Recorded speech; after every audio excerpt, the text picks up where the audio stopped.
the build-up was kind of the fun part of the whole deal. I think throughout the couple weeks that we had from CCSAs going into the announcement, we were pretty confident that we had a good enough resume, a good enough body of work to get in.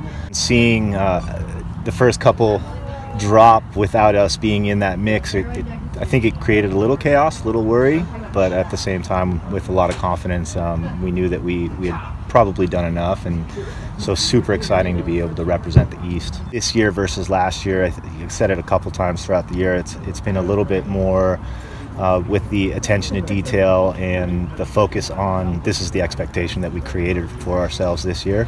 Last year was maybe a little bit more happy-go-lucky in the sense that we knew we were competitive, we knew we were a good team, we knew we were worthy of an NCAA tournament bid, but it was maybe a little bit questionable at the end, and so being announced at that point was huge. And this year we really created that more for ourselves, and the expectation and the demand from our team and the work they put into it was what catapulted us into that position.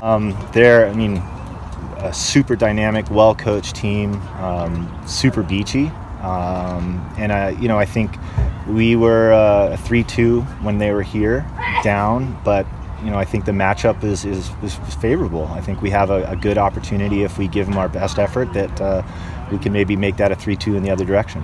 How much does the team talk about that revenge factor? Not at all. I think the neat thing about it is we know approaching every match that the next one is the only important one, and I think that we definitely know that we had a good matchup with them the first time, and maybe a couple points didn't go our way, but we have to create that on our side, and that's going to come by, I think through the experience that we've had throughout the rest of the season, being able to compete against some other big-time teams, UCLA being one of them, and a couple other teams that are going to be in the tournament now too. So that experience building up into the way we get to compete against Hawaii in the first round is big for us. Obviously, we're a high-level team.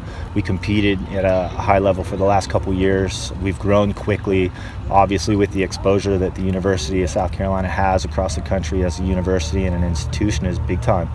But I think this year we had the target on our back more so than we have in the past. I was targeting 5 years ago. I was looking at being at this point for the first time about right now. So accomplishing what we did last year was a huge step, and then being able to do it back to back is amazing. I think this is something that with the tournament field as small as it is, with only 8 teams reaching it, there's going to be coaches and there's going to be student athletes and there's going to be programs that never have the opportunity to do what we've been able to do. And so there's a lot of perspective and a lot of gratitude that comes into that, and we have to compete to that level.